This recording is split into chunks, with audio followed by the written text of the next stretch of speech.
National doctor দেয়দুক সাহুই পান্দা কতর খলাইজাকা আগরতলা পরিগা ভবন অশানি পান্দাও মানজাকা হাসিনি মন্ত্রী প্রফেসর ডক্টর মানিক সাহা জিবিশা কামনগো ডক্টর খৈরংনি চেম্বার মুথাকমানি ইয়াগুলো তাবুনো ডক্টর বাই রেদাকসিদা গখা হাসিনি মন্ত্রী অগ্রা খৈনাদি তামশাকা ডক্টরংনি চেম্বার মুথাকমানো তৈ খৈনাদি হাসিনি মন্ত্রী অগ্রা প্রফেসর ডক্টর মানিক সাহানি খুতৈ কিন্তু আমরা সবাই জানি 1 জুলাই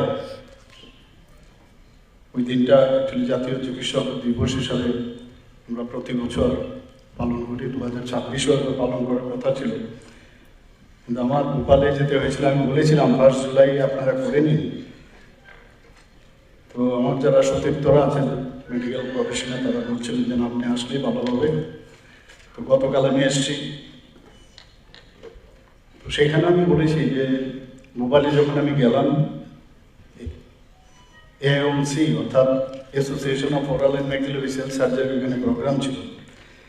ওনাদেরকে আমি বলেছি, দেখুন আমি কিন্তু আজকে 1 তারিখ আমি এখানে এসেছি, 2 তারিখ সেখানে প্রোগ্রাম ছিল, কিন্তু at the cost of what, যে ওখানে আজকে আমাদের প্রোগ্রাম ছিল। ওনাদেরকে আমি বলেছি যে আমার ওই প্রোগ্রামকে বাদ দিয়ে আপনাদের কাছে আজকে এসেছি। তো ওখানে খুব করে সবাই তালি মারলো যে আপনি এইভাবে এসছেন, এটাই সবচেয়ে বড় জিনিস। তো এটা খুঁতখুঁতি থাকে, 5 জুলাই যদি করা যেত তাহলে খুব ভালো হতো।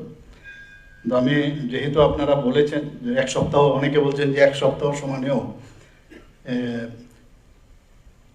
এই জাতীয় চিকিৎসক দিবস পালন করা যায়। অনেক সময় অনেকে অনেক ধরনের কথা বলে। তো যাই হোক, আজকে 4 তারিখ জাতীয় চিকিৎসক দিবস হিসাবে প্রজ্ঞাভবনে আপনারা সবাই আমরা এসেছি এখানে পালন করার জন্য। তো সেই উপলক্ষে আমাদের মাঝে উপস্থিত আছেন সম্মানিত সেক্রেটারি হেলথ এবং অন্যান্য দপ্তরের শ্রী কিরণ গিত্তে মহোদয়। উনি ওনার বক্তব্য আমাদের সামনে রেখেছেন। এডিশনাল সেক্রেটারি হেলথ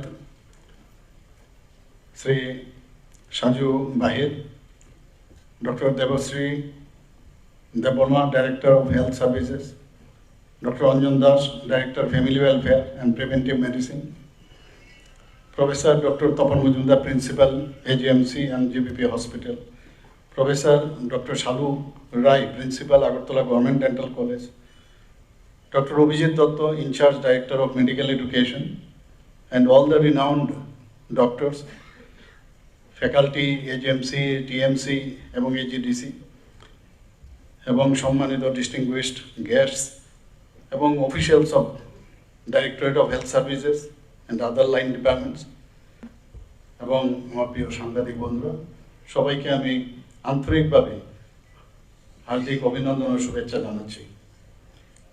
আমরা সবাই জানি আধুনিক, যাকে পশ্চিমবঙ্গের রূপকার বলা হয় ভারতরত্ন বিধানচন্দ্র রায়ের যে আজকের দিনে ওনার জন্ম, এবং একই দিনে অর্থাৎ 1882 সালের 1 জুলাই ওনার জন্ম হয়েছিল। আবার 1962 সালের একই 1 জুলাই ওনার জীবনাবসান ঘটে। আমরা সবাই এই বিষয়ে জানি। এরকম কিন্তু মানে হয় না, সাধারণত ব্যতিক্রমী বিষয়। বোঝা যায়, প্রবাদ প্রতিম পুরুষ হিসাবে বলা যায় যে কিরকম ব্যক্তি আমাদের ডাক্তারদের মধ্যে এরকম একজন ব্যক্তি, এবং ওনাকে সামনে রেখে আমরা কিন্তু এখনো যে 1991 সালে যে 1 জুলাইকে জাতীয় চিকিৎসক দিবস হিসাবে ঘোষণা করার পর থেকে উনি আমাদের মধ্যে কিন্তু জীবিত রয়েছেন। এবং আমরা সবাই জানি পশ্চিমবঙ্গের দ্বিতীয় মুখ্যমন্ত্রী ভারতরত্ন ডক্টর বিধানচন্দ্র রায়, এবং আমরা এখনো দেখি যে ওনার যে জীবন যেভাবে উনি কাটিয়েছেন সেগুলো আজকের এই দিনেও কিন্তু প্রাসঙ্গিক। এবং ওনার যে জীবন দর্শন বা সততা, এবং উনি যেভাবে চিন্তা ভাবনা করতেন সমাজ ও রাজনীতিতেও এখনো কিন্তু ওনার প্রাসঙ্গিকতা ভুলে যাওয়ার নয়। আমরা সবাই জানি দেশ ভাগ যখন হয় ওই রকম একটা সংকটময় মুহূর্তেও তিনি যেভাবে বাংলার হাল ধরেছিলেন তা আজকের দিনও একটা সুশাসনের একটা, আমি বলবো একটা অনন্য দৃষ্টান্ত। আমরা এই যে পেশাগত জীবনে ডক্টর বিধানচন্দ্র রায়, যে একটা সবাই বলে যে একজন কিংবদন্তি চিকিৎসক, যেভাবে উনি চিকিৎসা করেছেন গুড অ্যাডমিনিস্ট্রেটর হিসাবেও এখনও সবাই ওনাকে এই কারণে বলা হয় যে আধুনিক পশ্চিমবঙ্গের রূপকার। এবং সবচেয়ে বড় জিনিস, যিনি মুখ্যমন্ত্রী হওয়ার পরেও তিনি প্রতিনিয়ত নিয়ম করে সাধারণ ও দরিদ্র মানুষের বিনামূল্যে উনি চিকিৎসা করেছেন। আজকের দিনে যেখানে চিকিৎসা ক্ষেত্রটা এখন কর্পোরেট সেক্টরে চলে গেছে এবং ডাক্তার আর রোগীদের মধ্যে একটা আস্থার অভাব দেখা যায়, সেখানে তার যে রোগী কেন্দ্রিক বা সেবামূলক দৃষ্টিভঙ্গি, চিকিৎসার ব্যবস্থা যে নৈতিকতা আমরা বলি, সেটা কিন্তু বিশেষ প্রয়োজন আজকের দিনে। তার এই অবদানকে স্মরণ করেই কিন্তু এই 1 জুলাই যখন আমরা জাতীয় চিকিৎসক দিবস হিসেবে পালন করি, এই বিষয়গুলো কিন্তু আমাদের আরও বেশি অনুপ্রেরণা দেয়। একটু আগে এখানে এত সুন্দরভাবে ডাক্তারবাবুরা পরিবেশন করলে একটা মহল তৈরি হয়েছে, মানে এমন একটা মহল যে ডাক্তারদের কি পরিস্থিতিতে কাজ করতে হয় এবং কি অবস্থার মধ্যে কাজ করতে হয়, তারপরেও কিন্তু কাজ করে যাচ্ছে এবং এত সুন্দরভাবে পরিবেশন। আমি ধন্যবাদ দেব যারা যারা এখানে আজকে পারফরমেন্সটা করেছে। প্রথমে আমাকে বলা হয়েছিল 25 মিনিট, আমি বললাম একটু কম করে দিলে ভালো হবে। তারপরে এখন মনে হচ্ছে যে ভালোই ছিল, 25 মিনিটই যদি হতো তো ভালোই লাগছে। যদিও আমি জানি না, আমি টাইমটা দেখিনি, ওরা আমাকে বলছিল যে 25 মিনিটস লাগবে এই প্রোগ্রামটা। আমি একটু কম করলে ভালো, একটু 25 মিনিট সমানে এত ভালোভাবে আমি নিজেও কল্পনা করিনি। তো ওনাদেরকে আমি ধন্যবাদ জানাবো। আজকের এইরকম একজন মানুষ, এরকম একজন লিজেন্ড ব্যক্তি, আজকে যে উনি জানতেন যে কেবল একটা সামগ্রিক ত্রাণ দিয়ে কোনো লাভের লাভ কিছু হবে না, একটা পার্মানেন্ট একটা ইনফ্রাস্ট্রাকচার করা প্রয়োজন। তো আমরা সবাই জানি, যদি আজকে আমরা আগরতলায় যে ত্রিপুরা যে আমাদের সেন্ট্রাল ইউনিভার্সিটি আছে, সেখানে আমাদের যেতে হয়, সেখানে মেডিকেল সম্পর্কে তাদের অনেক সময় ধারণা থাকে না, বুঝতেও পারে না অনেক সময়। তো আমরা ঠিক করলাম যে এতগুলো এখন মেডিকেল কলেজ এখানে হয়ে গেছে, প্রায় 550টার মতো, 500-550 আমাদের MBBS-এর সিট হয়েছে এবং পিজি সিটও অনেক বেড়েছে। আগে যেখানে 196টা ছিল টিএমসি এবং এজিএমসি নিয়ে, সেই জায়গায় এখন আরও 83টি পিজি এখানে শুরু হয়েছে। তো সব মিলিয়ে আমাদের যেহেতু মেডিকেল, ডেন্টাল এবং হোমিওপ্যাথিক, আয়ুর্বেদিক হচ্ছে, ANM, GNM, ফার্মাকোলজি, তো কেননা আমরা নিজেরাই ইউনিভার্সিটি করছি, আমরা সেটা পাশ করেছি Tripura university of health services করে, ক্যাবিনেটও পাশ করিয়েছি এবং বিধানসভায় সেটা পাশ হয়েছে। আমরা এর মধ্যে আগরতলা গভর্নমেন্ট ডেন্টাল কলেজে, সেখানেও ডোনার অ্যাডমিনিস্ট্রেটিং আমরা প্রায় 202 কোটি টাকা পেয়েছি। সেটা দিয়ে আমরা নতুন বিল্ডিংও আমরা IGMA করছি এবং অন্যান্য বিভিন্ন জায়গায় হোস্টেল ফেসিলিটির জন্য সেই ব্যবস্থা আমরা করছি। 2026-27 অর্থাৎ এপ্রিল-মে পর্যন্ত টিকাকরণ একটা কর্মসূচি, একটা ভেরি ইম্পর্টেন্ট পার্ট।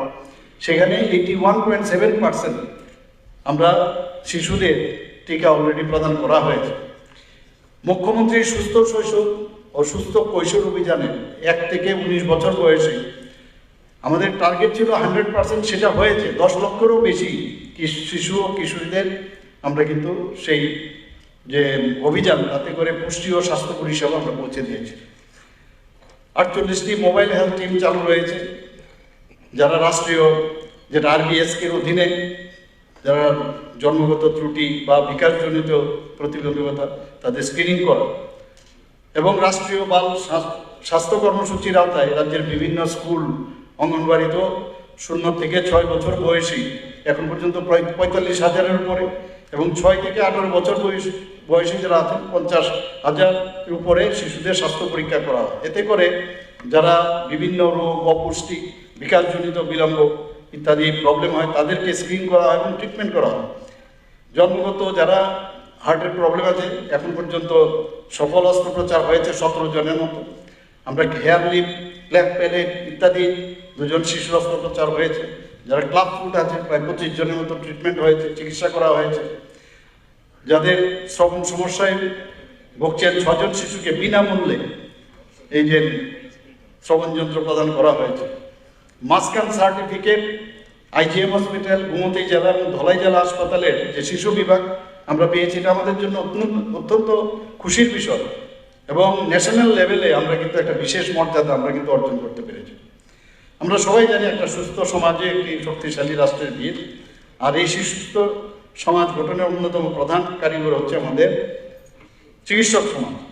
কাজে সেই জায়গায় দাঁড়িয়ে আমাদের আজকে যখন এখানে আমি এসেছি, আমি ডাক্তারবাবুরা যারা আমরা সম্মাননা দিয়েছি বা এখানে যারাই আছে, মুখ্যমন্ত্রী নিজেও একজন যেহেতু ডাক্তার, তো এর মধ্যে কেন আমাদের মধ্যে সংঘাত হবে?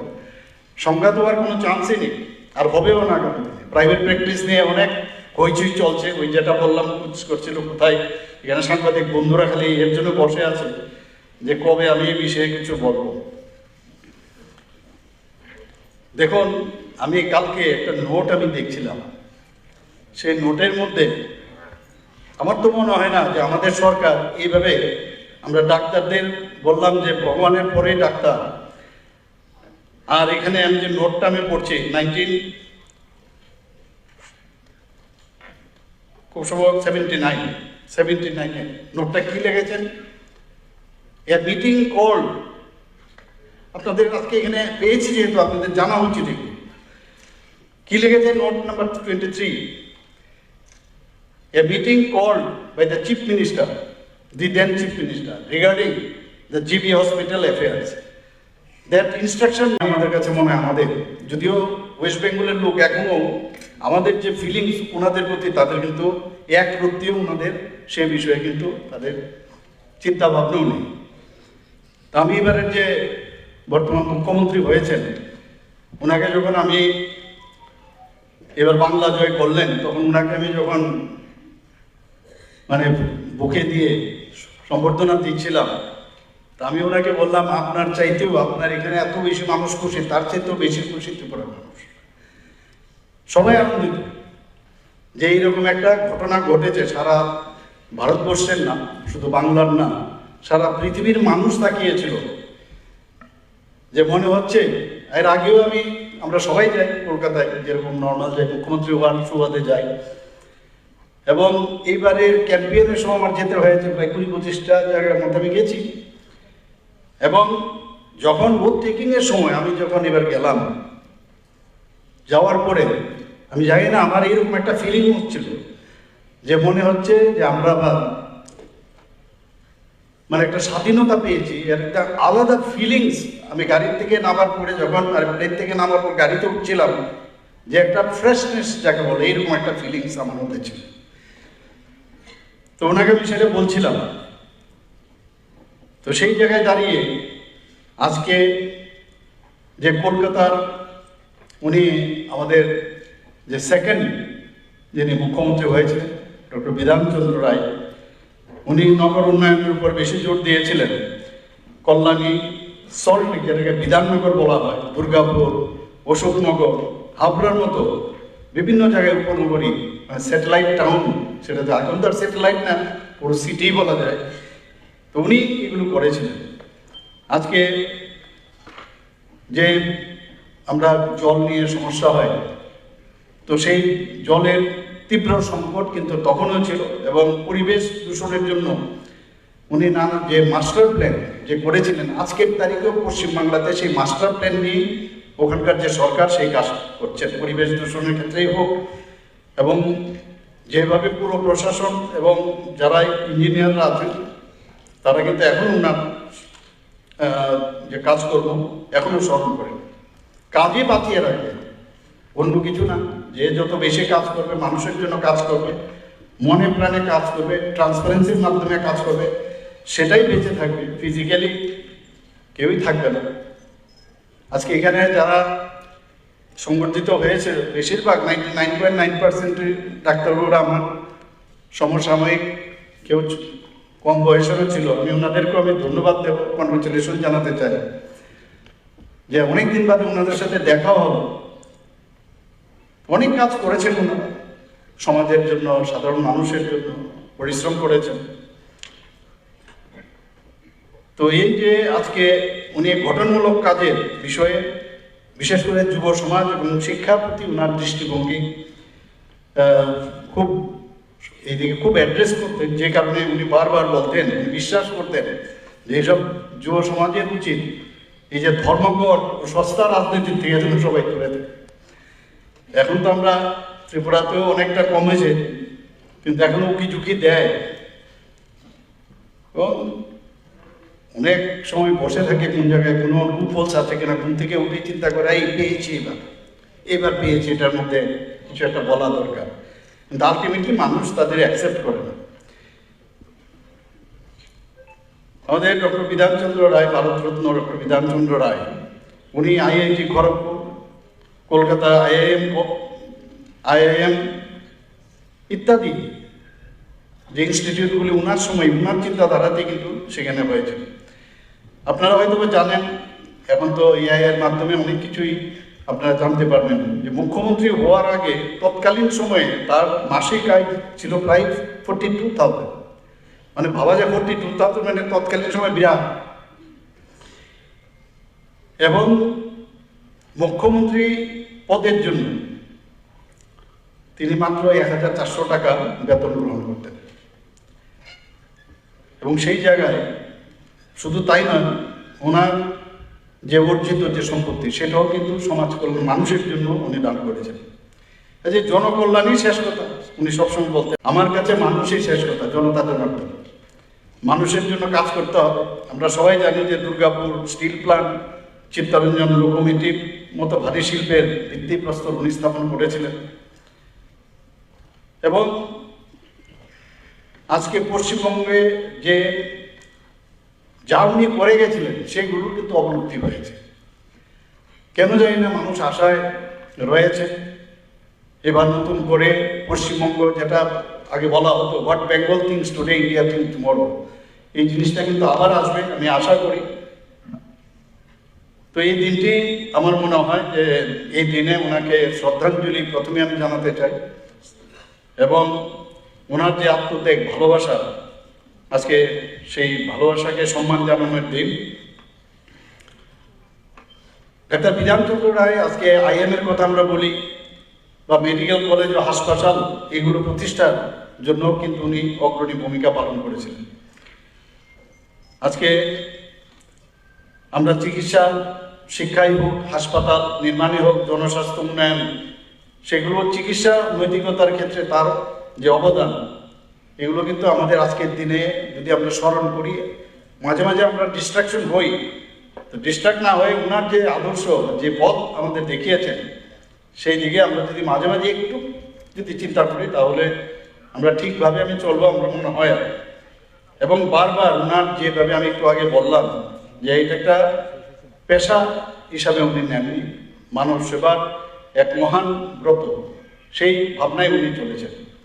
আমরা সবাই জানি গানের মাধ্যমেও যে প্রেজেন্টেশন এখানে দিয়েছেন, তার মধ্যে আমরা দেখেছি যে কঠিন মুহূর্তের মধ্যেও মানুষ যখন অসুস্থ হয়ে যায়, সবচেয়ে বেশি যার উপর ভরসা করেন তারা হচ্ছেন ডাক্তারবাবুরা।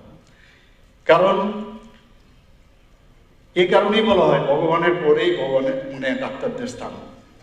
আজকে চিকিৎসকদের যে সঠিক সিদ্ধান্ত, তাদের যে আশ্বাসবাণী বা সময় উপযোগী চিকিৎসা যখন করে থাকে, ডায়াগনোসিস যদি প্রপারই হয়, এবং অনেক সময় আমি জানি যে ডায়াগনোসিসের সময় প্রপার ডায়াগনোসিস যদি হয়, যারা চিকিৎসা করাতে আসেন তাদেরও কিন্তু অনেক সময় নির্ভর করে কোন ডাক্তারবাবু ওনাকে ওই সময়ে দেখছেন, কারণ তার ক্লিনিক্যাল যে ডায়াগনোসিস, ক্লিনিক্যাল যে আই, সেটা কিন্তু ভেরি ইম্পর্টেন্ট, তার এক্সপিরিয়েন্স।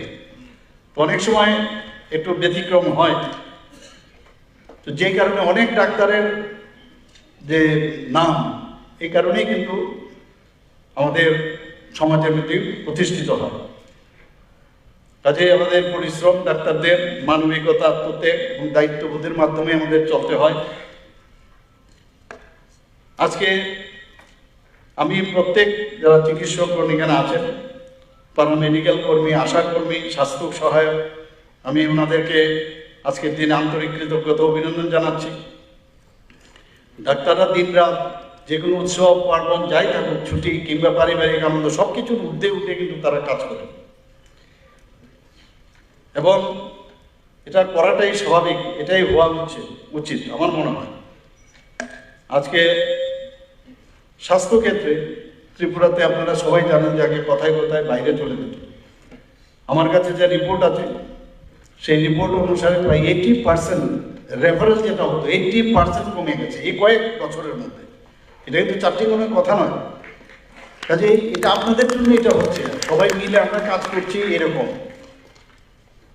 আমরা সবাই মিলে কাজ করব, কেন এটা 100% হবে না? আমরা আগরতলা গভর্নমেন্ট মেডিকেল কলেজ এবং জিবি হাসপাতালে আগে 727 বেডের সংখ্যা ছিল, সেই জায়গায় আজকে আমরা ডাবল 1413টা আসন হয়েছে। Super speciality, critical care block, communicable disease centre সহ আধুনিক স্বাস্থ্য যে পরিকাঠামো সেটা আমরা করেছি। জিবিপি হাসপাতালে আমরা আমরা ডোনার মিনিস্ট্রি থেকে আমরা প্রচুর টাকা পেয়েছি, সেই জায়গায় সেখানে মা ও শিশু স্বাস্থ্য বিভাগ, মাদার অ্যান্ড চাইল্ডের সেটা নির্মাণ কাজ চলছে। ডোনার মিনিস্টার নিজেও এসেছিলেন সেখানে, উনি নিজেও সেখানে স্পটে গেছেন এবং গ্রাফ নিয়ে এসছে যে এই সময় এতটুকু হওয়া উচিত ছিল, এতটা কম হচ্ছে কেন? তো কন্ট্রাক্টরকে বলছেন তাড়াতাড়ি করতে হবে। পাশাপাশি বিলোনিয়ায়ও আমরা মাদার অ্যান্ড চাইল্ডের উইং চালু করেছি। খোয়াই সিপাহীজলার নতুন জেলা চাইল্ডের উইং চালু করেছি। খোয়াই সিপাহীজলার নতুন জেলা হাসপাতালের অনুমোদন দেওয়া হয়েছে। গোমতী জেলা হাসপাতালের শয্যা সংখ্যা সেখানেও আমরা বাড়িয়েছি, দ্বিগুণ বাড়িয়েছি। আরেকটা বিষয় আমি দেখি, টেলি কনসালটেশন, এটা আগে হয়েছিল কিন্তু ঠিক সেইভাবে হয়নি। মুখ্যমন্ত্রী সময় বৈঠকে প্রচুর পেশেন্ট আমার কাছে আসে, পেশেন্টের পার্টিও আসেন। তো ডাক্তারবাবুরা আমার সাথে থাকেন, ওনাদেরকে বলেছি বাইরে যাবেন। আমি বললাম এখানে টেলিকম কনসালটেশনের যেহেতু সুবিধা আছে, আপনারা তার সুযোগ নেন, 5000 করে নেয়, এইমসের সাথে আমরা মুভ করেছি।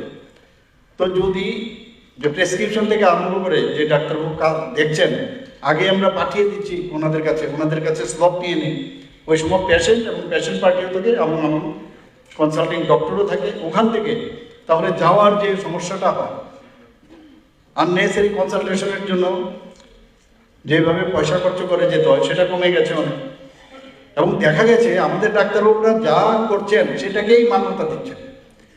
তো রুগীরও অনেকটা, কিন্তু রুগীর পার্টিও কিন্তু অনেকটা নিশ্চিন্ত হন যে না, যেহেতু ওখান থেকে এইমসের মতো জায়গার থেকে বলছেন যে ঠিকভাবে চলছে, এতে কিন্তু অনেকটা লোক বাইরে যাওয়ার যে একটা অবস্থা ছিল সেটা অনেকটা কমে গেল। কিডনি ট্রান্সপ্লান্ট অলরেডি 7-8টা হয়েছে, আরও এর মধ্যে শুরু হবে আরও কয়েকটা, এবং রেসিপিয়েন্ট এবং যারা ডোনার তারা দুজনেই সবাই ভালো আছেন। আমরা আগামী দিনে লিভার ট্রান্সপ্লান্টের কথা বলছি, হার্ট ট্রান্সপ্লান্ট যাতে হয় তার ব্যবস্থার জন্য উদ্যোগ নিচ্ছি।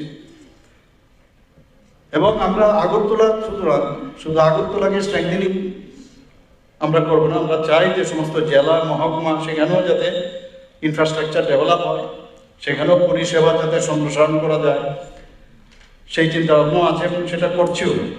Trauma care centre is very important.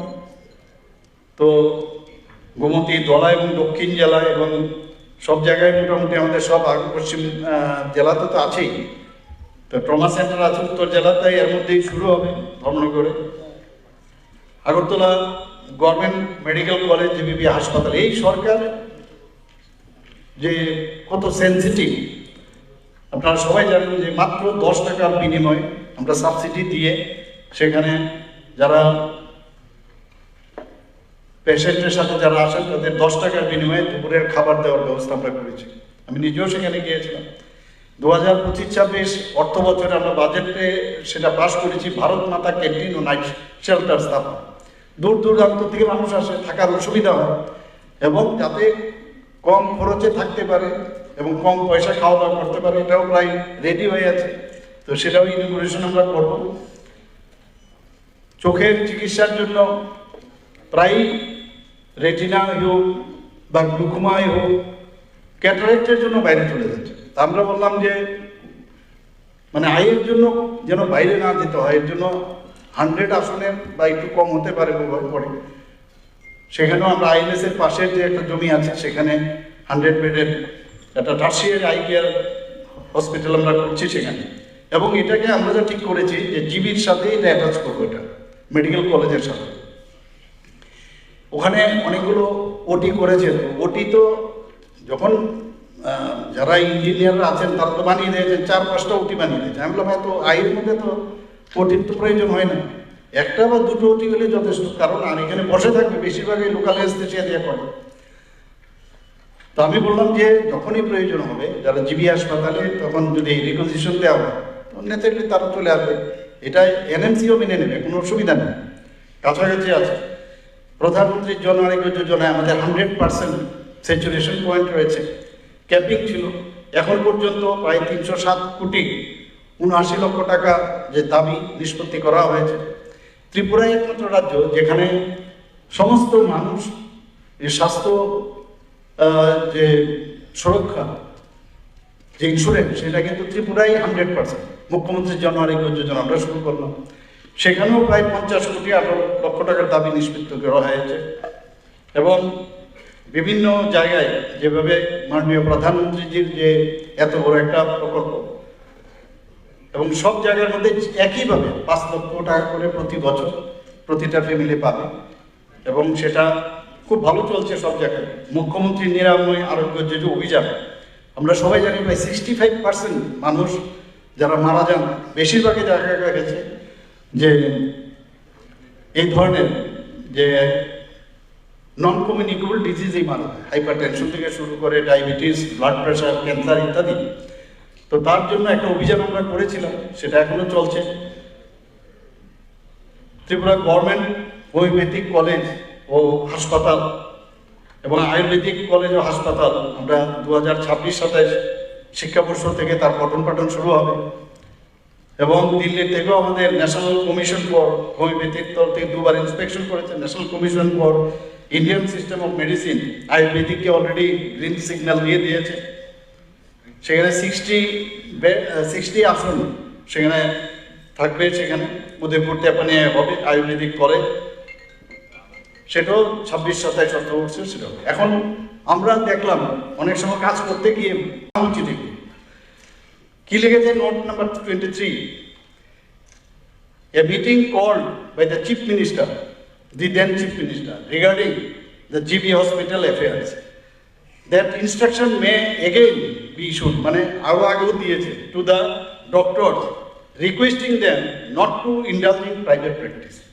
এটা নতুন কিছু না, তৎকালীন সময়েও কিন্তু ওরা করেছে, কিন্তু ভাষাটা দেখুন কি লিখেছে। I feel, মানে secretary to the government of Tripura, health secretary, I feel that the routine repetition of these instructions may not be of much use unless it is followed up by the initiating disciplinary action against those who are doing so. The question of getting evidence, however, is a tricky one, and I feel the best alternative would be to request Vigilance Department, Babu, to keep a special lookout and to make intensive investigation on a selected basis. On the assumption the Vigilance Department would do so, we can then issue a circular warning all the doctors that Vigilance Department would follow up and make checks to ensure that the instructions are being observed. Though it appears or to suggest, I think a bogus patient concept on the lines of bogus customer concept normally used by the police may not be bad idea. ভগবানের পরে আপনাদের বলছে যে আপনারাই ভগবান, আর সেই জায়গায় লেখার স্টাইল দেখুন। এখনই ওই দলেরই লোক বলছে যে প্রাইভেট প্র্যাকটিস বুঝে সুঝে করা এইভাবে না নেওয়াটাই উচিত ছিল। আমি এদের যে দ্বিচারিতা কোন জায়গায় যায়, আমি এর জন্য এগুলো বের করেছিলাম। সাংবাদিক বন্ধুরা বলছিলেন, আজকে আপনাদের সামনে বলে দিলাম, আমার মনে হয় আর প্রশ্ন করবেন না। এরপরে কি বলছেন যে once this is done in 2 or 3 cases there will be some effect on the profession in general. এই হচ্ছে আপনার অবস্থা। যদিও আমি জানি, এবং এটা শুধু তখন তো গভর্নমেন্ট মেডিকেল কলেজও ছিল না, ইন জেনারেল আমরা কি করছি, কারণ দেখুন, আমরা যখনই আমাদের কাছে এই মুখ্যমন্ত্রী সমীপের মধ্যে অনেকে আসে, অনেক সময় খবর নেই, এসে বলে পাই না, সেই না, ইত্যাদি। যারা সুপার স্পেশালিস্ট আছেন এখানে, ডাক্তারবাবু বলছেন আপনারা তো আমাদের কথাই শুনুন না, কোনো ডিসিপ্লিনে আসতে চান না, ডিসিপ্লিনে আসতে চান না। ওনারা না আছে কোনো মানে কখন আসেন কখন যান। তো সব জায়গাটাতে একটা, যদি আমরা ডিসিপ্লিন না, ফিনান্সিয়াল ডিসিপ্লিনও যেমন প্রয়োজন, কাজের বেলায় একটা ডিসিপ্লিনের প্রয়োজন। এবং সেই জায়গায় দাঁড়িয়ে আমরা যখন এই ডিসিশনটা নিলাম, আর শুধু আমাদের এমন না যে এটা শুধু ত্রিপুরাতেই আমরা করেছি, private practice by government doctors is completely banned in the states of Bihar, Himachal Pradesh, Haryana, Maharashtra, Punjab and Delhi. আর আপনারা সবাই জানেন যে এইমসের সাথে আমরা মুভ করেছি, এইমসের ইনস্ট্রাকশন আমরা বললাম আমাদের এখানে সব কিছু আছে। এখানের একজন সাংবাদিক মহোদয় আমি দেখেছিলাম সেদিন, দেখাচ্ছে খুব ভিড় হয়েছে, সমস্ত দেখাচ্ছিলেন। আমি এইমসে, তখন সেই সময় আমি এইমসে আমি গেছি, তা আমি একবার বললাম ফটোটা তুলে ওনাকে আমি পাঠাবো, আমি ওনাকে বলেছি আপনাকে নিয়ে যাবো, এবার এইমসের ভিড়টা একবার দেখে আসবো। কিন্তু সেখানে তো কোনো সমস্যা নেই, তো ভালো।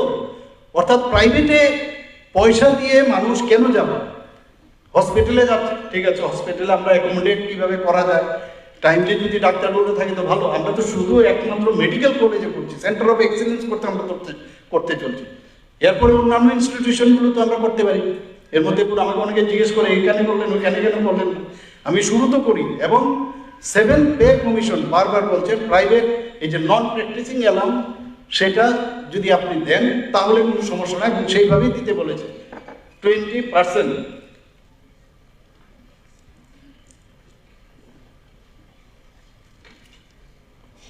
20% যে বেসিক পে আছে, সে বেসিক পে যে এনপিএটা যদি দেওয়া হয়, সেই এনপিএ কিন্তু বেসিক পের সাথে যুক্ত হবে, তাতে করে ওনার যখন পেনশন পাবেন, পেনশনের বেনিফিটটাও কিন্তু তারা পাবেন।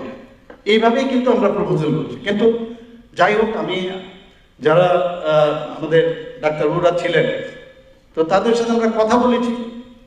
আমরা সবাই জানি যে যারা মেডিকেল কলেজের টিচাররা ছিলেন, ওনাদের সংগঠনের সাথে আমরা কথা বলছি, এরকম না, আমরা এটিজিডি এর সাথে ওদের সাথে কথা বলেছি, এবং আমরা ওনাদেরকে চিনি, এবং এইভাবে কথা হয়েছে যে সাজেশনগুলো ওনারা দিয়েছেন আমরা সেগুলো অবশ্যই আমরা করবো। ফর এক্সাম্পল যে Tripura medical education service rules, সেটাকে অ্যামেন্ডমেন্ট আমরা করবো সেগুলো, এবং যা যা ওনারা সাজেশন দিয়েছেন আমি আশা করি সবকটা, আমি সেক্রেটারি সাহেবের সাথে কথা বলছিলাম যে ওনাদের সাথে নিয়মিত কথা বলুন। আরে যেভাবে এতদিন ধরে চলে আসছে, আমি এইভাবে কেন চলবো, কেন আমি এইভাবে চলবো? এইভাবে তো চলা যায় না, কিছু না কিছু তো করা দরকার। এত এত কলেজে হচ্ছে, এতগুলো স্টেটে হচ্ছে, এখানে তো হচ্ছে না এরকম। এবং এরকম দেখা গেছে, আমি এখানে যে প্রাইভেট যে হসপিটাল আছে, এই কথাটা এখানে লিখিত আকারে দিয়েছে যে ইচ্ছে করলে আমাদের হসপিটালে যারা ডাক্তাররা আছেন তাদেরকে আপনারা ব্যবহার করবেন, আপনারা নিজেরা নিয়ে আসুন, আপনাদের বাইরের থেকে ডাক্তার বলতে আপনারা করুন। এখানে আমাদের হসপিটালের আর 2 জায়গায় কাজ করলে কোনো দিন সেই যে সার্ভিস ডেলিভারি সিস্টেম সেটা কোনোদিন একবার হবে না, হয় না, এটা কোনো দিন হবে না।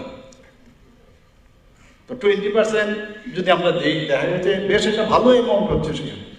এবং আমাদের একটা পরিবর্তনের প্রয়োজন, রিফর্ম হচ্ছে সমস্ত জায়গায়। মাননীয় প্রধানমন্ত্রী যে বারবার বলছেন রিফর্ম আমাদের করতে হবে।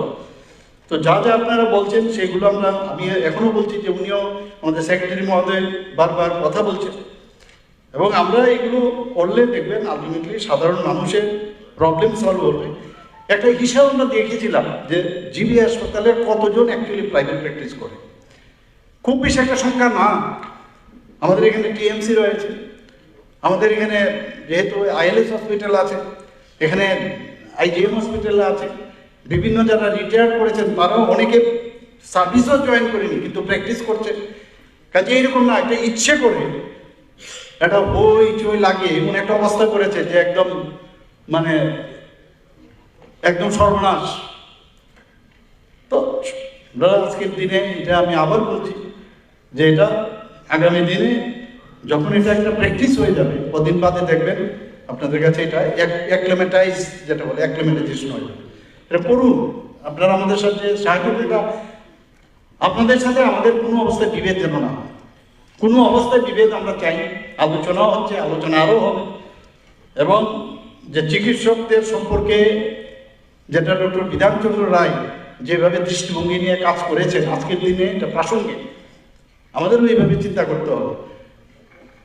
শুধু এখানে না, আমরা যারা, এবং আমার কাছে আরেকটা যে স্লিপ আছে, যখন when AGMC was established in 2005, আমরা সবাই জানি initial proposal was to prohibit private practice since beginning, কিন্তু সেখানেও সেটা সম্ভব হয় না, করতে পারিনি সেটা। এখন তো আমাদের অনেক ডাক্তারবাবুরা প্রচুর আসছে, ত্রিপুরার অনেক ছেলে মেয়েরা এখন আসছে। আগে সুপার স্পেশালিস্ট পাওয়া যেত, এতগুলো স্পেশালিস্টও এখন বেড়ে গেছে যে তাদেরকে যদি আমরা এই 7 পে কমিশন, এখন 8 পে কমিশনে হয়তো আরও বাড়াতে পারবে। যখন 8 পে কমিশন যদি আরও বাড়ায়, সেখানেও তারা সেই সুযোগটা পাবে। সেখানে আমি আজকের দিনে আপনাদের কাছে অনুরোধ করব, আমাদের সরকারের যে সিদ্ধান্ত, সেই সিদ্ধান্তটা আমাদের সিদ্ধান্ত, মানে আপনাদের সাথে আপনাদের কনফিডেন্সে রেখেই কিন্তু আমরা সিদ্ধান্তটা নিয়েছি। তো আপনারা যেসব বিষয়গুলো বলেছেন যে প্রমোশনের বিষয়, আপনারা জানেন প্রমোশন নিয়ে একটা অলরেডি সুপ্রিম কোর্টে সেটা পড়ে আছে।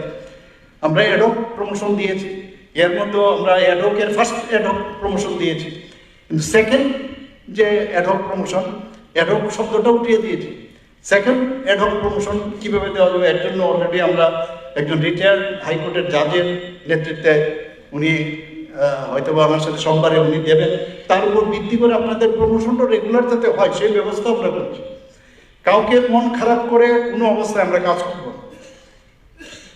আগরতলা গভর্নমেন্ট মেডিকেল কলেজ একটা সেন্টার অফ এক্সিলেন্স হোক, এই আশা রাখছি।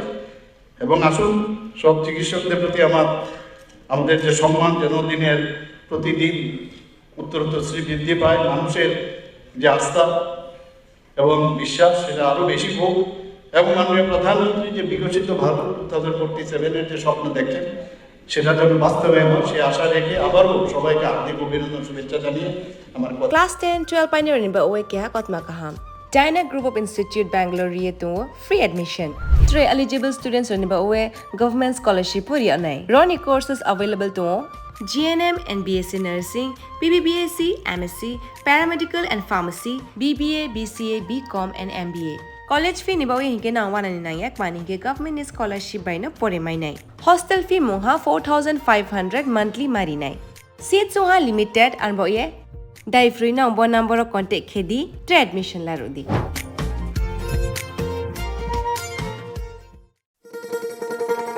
শোনো শোনো ভোজন রসিক, শোনো মন দিয়া, ঝাঁঝের স্বাদে রান্না করো লং তরাই দিয়া। ইলিশ সর্ষে পোস্ত বাটা যেমন ইচ্ছে নাও, মালাই চিংড়ি মাংস কষা চেটে পুটে খাও, আহা চেটে পুটে খাও, আহা চেটে পুটে খাও। লং তরাই কাচ্চি ঘানির সর্ষে তেলে টেস্ট, যে খাবে সেই বলবে লং তরাই বে। লং তরাই সর্ষের তেল, ঝাঁঝে স্বাদে তোমাকে চাই। আহা লং